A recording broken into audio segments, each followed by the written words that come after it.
আগামী 1 এপ্রিল 2025 থেকে বদলে যাচ্ছে গোটা দেশ জুড়ে এই 20টি ভয়ঙ্কর নিয়ম, যা কিনা ধনী গরিব মধ্যবিত্ত দেশের সমস্ত জনসাধারণকে অবশ্যই মানতেই হবে। রান্নার গ্যাস থেকে শুরু করে জিএসটি, ব্যাংক অ্যাকাউন্ট, অনলাইনে কেনাকাটা, শেয়ার বাজার, মোবাইল ফোন, আধার কার্ড, প্যান কার্ড থেকে শুরু করে নিত্য প্রয়োজনীয় বিভিন্ন ক্ষেত্রে এবার নিয়ম বদল হতে চলেছে 1 এপ্রিল থেকে। আপনি যদি দেশের একজন নাগরিকের সঙ্গে সঙ্গে পশ্চিমবঙ্গের বাসিন্দা হয়ে থাকেন, তাহলে আপনার জন্যও এই 20টি নিয়ম জারি হতে চলেছে। আমরা সকলেই জানি, নতুন মাস পড়তে না পড়তে কেন্দ্রের মোদী সরকারের তরফ থেকে বিভিন্ন ক্ষেত্রে নিয়ম বদল করা হয়ে থাকে। আর এইবার নতুন অর্থবর্ষ উপলক্ষে এমনই 15 থেকে 20টি নিয়ম এবার জারি করলো কেন্দ্রের মোদী সরকার, যা কিনা দেশের ধনী গরিব মধ্যবিত্ত সকলের জন্যই প্রযোজ্য হতে চলেছে। সুতরাং অবশ্যই একজন ভারতীয় নাগরিক এবং পশ্চিমবঙ্গের বাসিন্দা হিসেবে প্রত্যেকটি আপডেট প্রথম থেকে শেষ পর্যন্ত মনোযোগ সহকারে দেখতে থাকুন। এই একগুচ্ছ আপডেটগুলির মধ্যে একটি আপডেটও আপনি স্কিপ করবেন না। হতে পারে আপনি যে আপডেটটি মিস করছেন সেই আপডেটটি আপনার জন্য অতি গুরুত্বপূর্ণ, তাই অবশ্যই মনোযোগ সহকারে প্রত্যেকটি নিয়ম ভালো করে একটি ভিডিওতেই দেখে নিন। আজকে থাকবে এই নিয়েই আলোচনা। আর আলোচনা শুরু করার পূর্বে আপনাদের কাছে ছোট্ট একটা অনুরোধ করব, আপনি যদি আমাদের চ্যানেলে নতুন হয়ে থাকেন অথবা আমাদের চ্যানেলের ভিডিও এই প্রথমবার দেখে থাকেন, তাহলে অবশ্যই আমাদের চ্যানেলটিকে সাবস্ক্রাইব করে রাখবেন এবং পাশের বেল আইকনটিকে বাজিয়ে রাখবেন, যাতে পরবর্তীতে কেন্দ্র রাজ্যের তরফ থেকে এইরকমই বিভিন্ন প্রকল্প, স্কিম, সুবিধা সম্পর্কে বিস্তারিত খবরাখবর সবার প্রথমে আপনার ফোনে পাওয়ার জন্য সাথে সাথে ভিডিওটিকে এক্ষুনি একটা লাইক করবেন এবং জনস্বার্থে গোটা রাজ্যবাসীর কাছে শেয়ার করে জানিয়ে দেবেন। কারণ আপনাদের একটা লাইক এবং শেয়ার দ্বারা এই বিষয়টি যেমন সকলের জানতে সুবিধা হবে, ঠিক তেমনি আমরাও উপকৃত হব আগামীতে এইরকমই লেটেস্ট আপডেট আপনাদের সামনে উপস্থাপন করার জন্য। আর ভিডিওটি শুরু করার পূর্বে আপনাদের কাছ থেকে জানতে চাই, আপনি এই মুহূর্তে কোন জেলার কোন এলাকা থেকে এই ভিডিওটি দেখছেন? অবশ্যই আপনার এলাকার নাম কমেন্ট বক্সে লিখে জানিয়ে দেবেন। তো 1 এপ্রিল 2025 থেকে অনেক গুরুত্বপূর্ণ পরিবর্তন কার্যকর হতে চলেছে, যা সরাসরি আপনার পকেট এবং ব্যাংকিং এর সঙ্গে সম্পর্কিত। এর মধ্যে রয়েছে এটিএম লেনদেনের চার্জ, ন্যূনতম ব্যালেন্স, টিডিএস কর্তন, ডেবিট কার্ডের সুবিধা এবং আরও অনেক গুরুত্বপূর্ণ নিয়ম।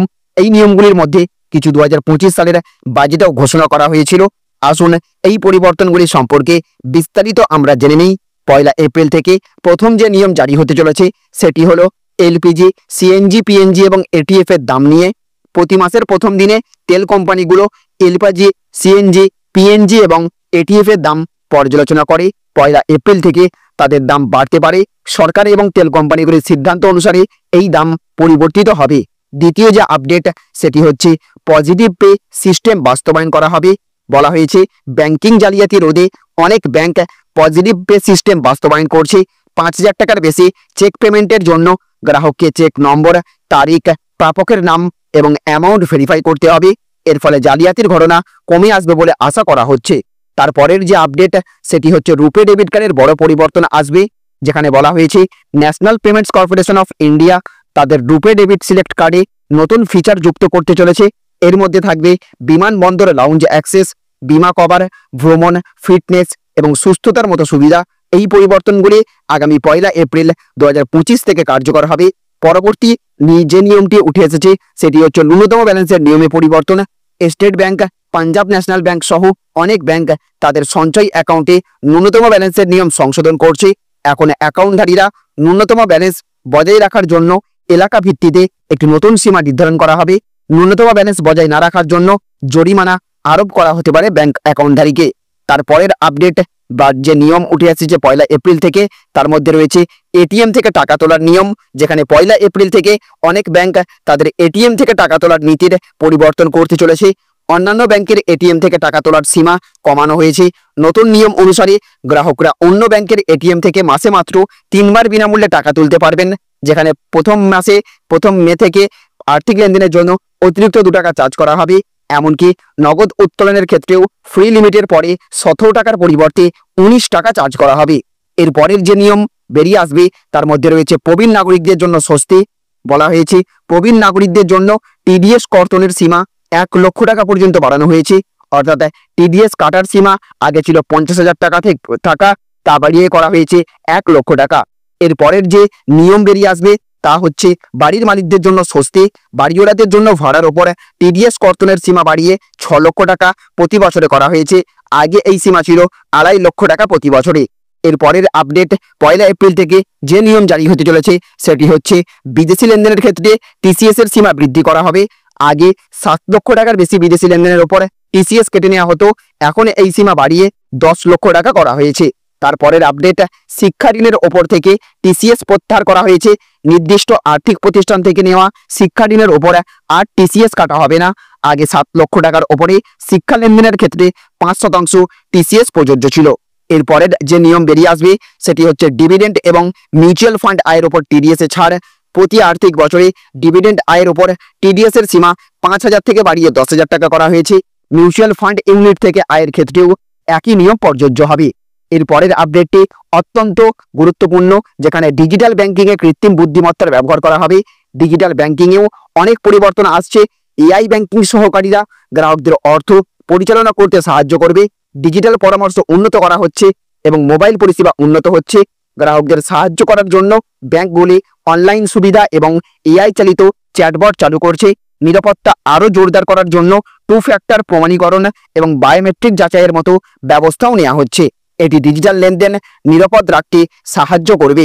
1 এপ্রিল থেকে পরের যে নিয়ম জারি হতে চলেছে সেটি হচ্ছে ক্রেডিট কার্ডের সুবিধা, যেখানে 1 এপ্রিল 2025 থেকে ক্রেডিট কার্ডের নিয়মও পরিবর্তন হচ্ছে। এর ফলে পুরস্কার, ফি এবং অন্যান্য ফিচার প্রভাবিত হবে। এসবিআই তার সিম্পলি ক্লিক ক্রেডিট কার্ডে সুইগি রিওয়ার্ড 5 গুণ থেকে কমিয়ে অর্ধেক করবে।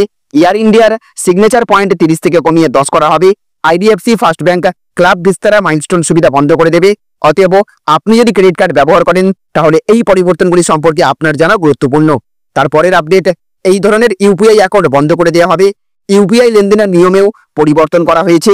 1 এপ্রিল থেকে দীর্ঘদিন ধরে ব্যবহার না করা মোবাইল নম্বরের সঙ্গে সংযুক্ত ইউপিআই অ্যাকাউন্টগুলি ব্যাংক রেকর্ড থেকে মুছে ফেলা হবে।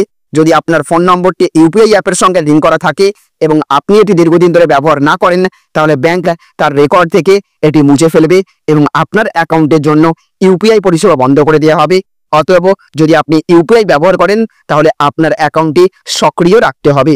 1 এপ্রিল থেকে পরবর্তী যে নিয়ম জারি হচ্ছে তার মধ্যে রয়েছে করবিধি পরিবর্তিত, যেখানে 1 এপ্রিল থেকে শুরু হচ্ছে 2025-26 মূল্যায়ন বছর।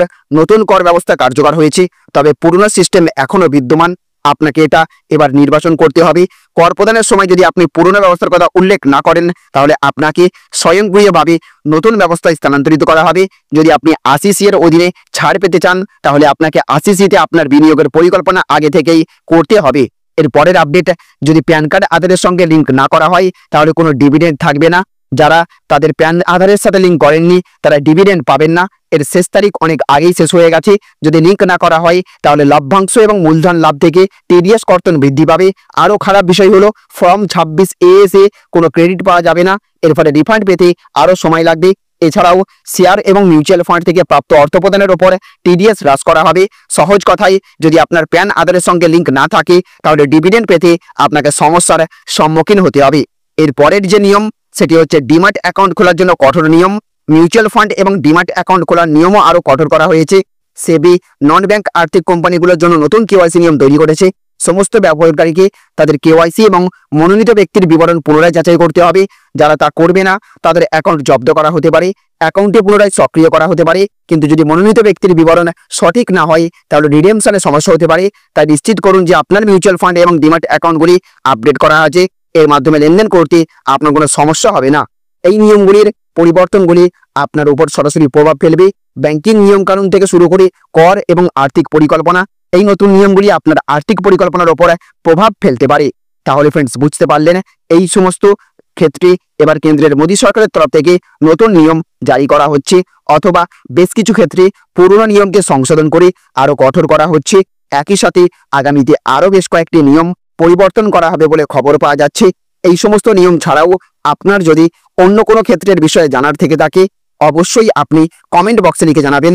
আর সরকারের তরফ থেকে এই সমস্ত পরিবর্তন এবং নতুন নিয়মের মধ্যে কোন আপডেটটি সবচেয়ে বেশি আপনাকে ভালো লেগেছে অবশ্যই কমেন্ট বক্সে লিখে জানিয়ে দেবেন।